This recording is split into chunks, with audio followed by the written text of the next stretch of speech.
So yini eyahlula umsholozi ukuthi implemente lezi zintathu sezozenza manje ngalenkathi ekade esathola ithuba lokuthi abe upresident wezwe. Lo mbuzo bafethu kade siloke siwuthola mningi, wonke umuntu uyasibuza lo mbuzo, lo mothi uzovotela MK bakubuza lo mbuzo. Ake siwuphendule nje very fast.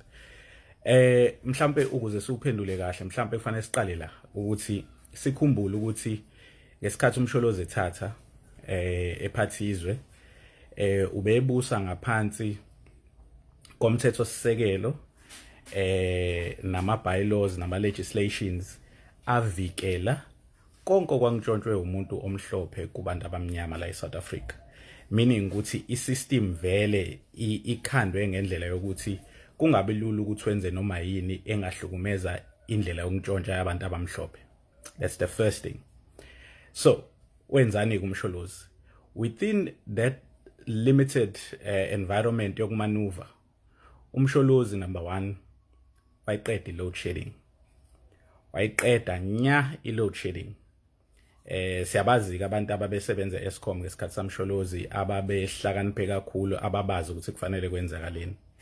Load shedding yaphela. That's number 1. Number 2, yabona njengoba nje uSAA kade besikazi ukudayisa manje, when umsholozi came in they still wanted to sell uSAA. Umsholozi said no, waqasha abantu who turned the company around. Njengoba nje usuzwa manje bethi uSAA wawuwa, ayikho leyo nto. Go read up uma ufuna ukwazi uthola ulwazi la ngempela, uye kudependela ko ENCA nabo bani.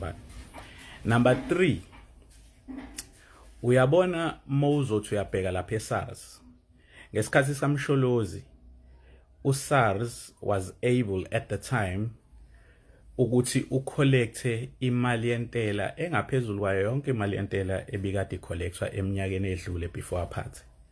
And part of that reason ukuthi leyo mali yayiningi kangaka ingoba le inkampani zabantu abamhlophe ezazingayikhokha intela, wayenza sure ukuthi bayafinyelela kuzona ziyikhipha imali yentela ngendlela, yabona. Njengoba uzozwa manje mawuzwe indabeni bekutshena ukuthi ngesikhathi saZuma ubuwa uSARS or bebewuhliphiza uSARS ubungahliphizwa. Every time uzwa bethi into inenkinga ekade kukhona uZuma ngaleso sikhathi, okuzame nje ukuyinika ithuba wena uhambe uyobheka ukuthi yini le eyayinkinga. Yabona kuzo zonke le indawo engiyibalile uSARS obviously kwakukudoja intela kanye nokwenza sure ukuthi abalandelwa mesebenza lento yo money laundering. uSARS nje babethu uyafa ngokuthi uZuma akafuni kube khona imali engena iphuma la eSouth Africa ngendlela engaqondakali. IE siyazi ukuthi obani abafihla imali ko matras nani kusuka lapho, yabona. And kule indawo engiyibalile I know I just pointed out ezu2 kuphela, but kulezo indawo engiyibalile Eskom naka SAA inkampani zabamhlophe zazi nama contracts laphayana ayebizwa ngama evergreen contracts. Lama contracts kwama contracts angapheli for life. Labantu laba babengatholi ngisho impesheni, babethola isalary, umuntu ngisho esapenshena athola isalary elinganayo nale ayihola. Ngikhuluma ke mina ngabantu ababasebenzi nje. Forget about lama evergreen contracts. But zonke lezo zinto ngesikhathi samsholozi zayivalwa ukuze kungeniswe abantu abamnyama ukuthi nabo baba ama supplier to these businesses, yabo. So umsholozi bafethu did a lot during his tenure, and ubekade under ama confines athile emthetho, which is why kubalekile njengamanje ukuthi ukuze akwazi ukwenza konke afuna ukukwenza ngendlela ngokupheleleyo, ukuze umuntu omnyama akwazi ukuthi abone ukuthi uyagaina from le presidency yakhe, ukuthi asimnikeni bafethu 2/3 majority, yabo. Asivoteni ngobuningi bethu sikwazi ukuthi sibone ngempela ukuthi lokho okunye uzokwenza yini. Ambani ke bafethu ntshene nabanye ukuthi izona izinto ayezenza lezi and they are not limited to lokho engikubalile kuphela. I can point out even SABC ngesikhathi sika msholozi wafika ikade intenga ngokwezimali, waqasha abantu abasha, waqasha iboard elisha. I know that's one of the prominent people ababekhona laphayana during Zuma's tenure was ubaba uCloudy Motsoeneng. uCloudy introduced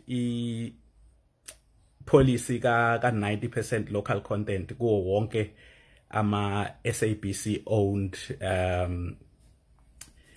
entities kushuthi kwi radio na kwi TV.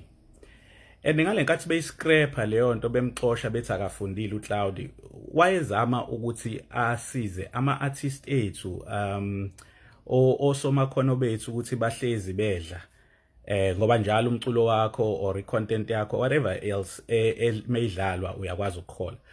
So nje bafethu kuningi akwenza umsholozi, kuningi kakhulu, and emothi yabheka konke kwakuvuna umuntu omnyama kodwa izandla zakhe zayiboshiwe. Wayithi meja ngala bazama umvimba, athi uya ngala bazama umvimba, kodwa wayithola still indlela yokuthi apujuke. So kuningi kakhulu bafethu, asikho nje isidingo sokuthi ngabe niyasibuza. Angisabala ama infrastructure projects maningi. Mhlawumbe omunye ama comrade ozofisa uku-add, cela nje ni-add kuma comment section ukuze mebeyibona le video nokunye engakubalanga. Bengifuna nje uku-highlighta lokho okubalekile. Ngicela nikufake bafethu. Sure.